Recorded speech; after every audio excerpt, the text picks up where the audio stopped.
Les EO ont fait très bon avant la grande démonstration. Donc vous êtes priés, vous rapportez. Sinon, on n'a pas encore parlé, on voit que sur les côtés du damier, on a des supports balises. Alors ces supports balises, à quoi ça va servir? Ça va être pour poser, chaque équipe a le droit d'en poser 3 en fait autour de la table. Et ça va aider en fait le robot à se localiser pour savoir où il se situe sur la table. Et ces supports, on peut même en poser sur le robot adverse pour savoir où il est et pouvoir se déplacer par rapport au robot adverse. Donc tout cela va faire en fait partie de la stratégie du robot.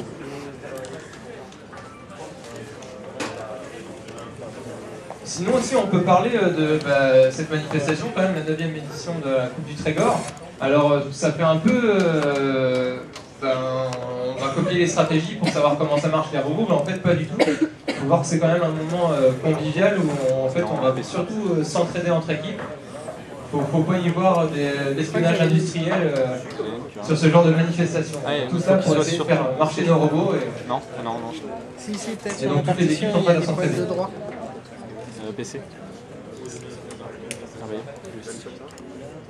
C'est aussi l'occasion de vous faire découvrir au grand public le domaine de l'électronique, le domaine de l'informatique, le domaine de l'optique. Donc ces domaines sont souvent complexes, réservés à un public expérimenté. Kagidjou, c'est le moment de vous en approcher, de découvrir et de savoir ce que c'est. Et comme vous pouvez le voir, c'est pas toujours évident la technique, des fois on essaie, mais bon. Ça marche. Ah, génial, il marche.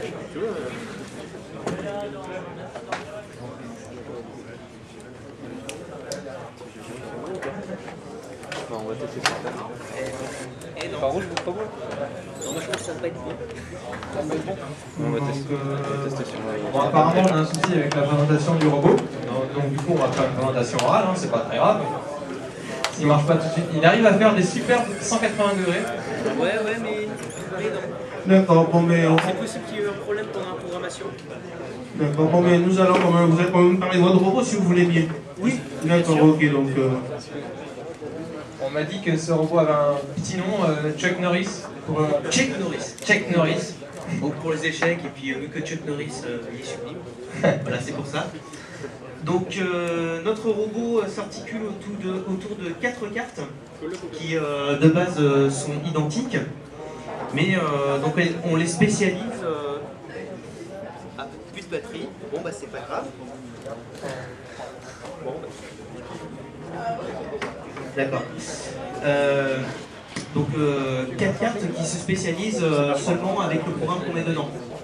Donc il y en a une qui va gérer donc, ce qu'on appelle la supervision. C'est-à-dire on enregistre tout ce qui se passe dans le robot. Ça nous permet, une fois qu'on a fait un match, de voir ce qui s'est mal passé et éventuellement pourquoi.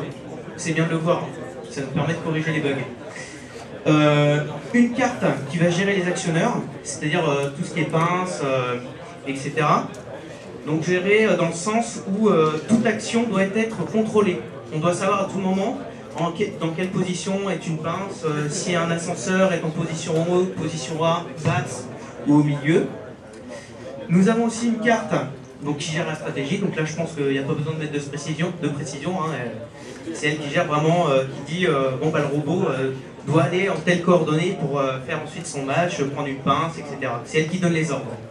Et enfin la carte propulsion qui elle se charge de l'asservissement du robot, c'est-à-dire d'assurer que le robot est bien en telle position sur le terrain, aussi bien donc en X, Y, donc en prenant X comme ça et Y comme ça, et en angle. Donc là, ça par contre, on va pouvoir faire une petite démonstration. Donc si on allume le robot, si on essaie de pousser d'un côté, le robot revient à sa position, tout seul, sans problème. Donc ça nous permet d'assurer le déplacement correctement. Bon après, si on donne des mauvaises coordonnées, évidemment, le robot va taper dans un mur ou éventuellement rentrer dans le robot adverse, ce qui serait dommage. Donc voilà, donc là on est désolé, on ne peut pas faire de démonstration pour le moment. Petite erreur de programmation, ça arrive. Donc voilà. Et donc sinon j'aurais une question, chacune de vos cartes sont indépendantes les unes par rapport aux autres, il y en a... Alors elles sont indépendantes les unes par rapport aux autres, par contre elles communiquent quand même ensemble. normal. Comme je disais, la stratégie donne des ordres à la carte propulsion pour qu'elle envoie le robot à telle coordonnée et à la carte actionneur pour qu'elle bouge tel actionneur. Voilà, on a le cerveau pour réfléchir à la stratégie et après les actionnaires, les voilà. Et donc ça nous permet, ce système-là nous permet de répartir la charge de calcul, parce qu'évidemment, qui dit charge de calcul dit temps de réaction, et si ça réagit trop lentement, bah, on peut réagir trop tard. Donc comme je disais, rentrer dans le robot adverse, rentrer dans le mur. Donc, comme toutes les équipes, vous avez prévu d'un système de pinces pour pouvoir faire des tours après et empiler les pions. Donc là, en l'occurrence, ce sera une pince à l'avant, une pince à l'arrière et un système d'ascenseur pour monter et descendre la pince. Double pince alors. Double pince. Et arrière. Avant et arrière. Donc double gestion. Voilà. Ben, on peut remercier donc, le président du club. Vice-président. Vice-président. Pas encore président, mais il va parler d'un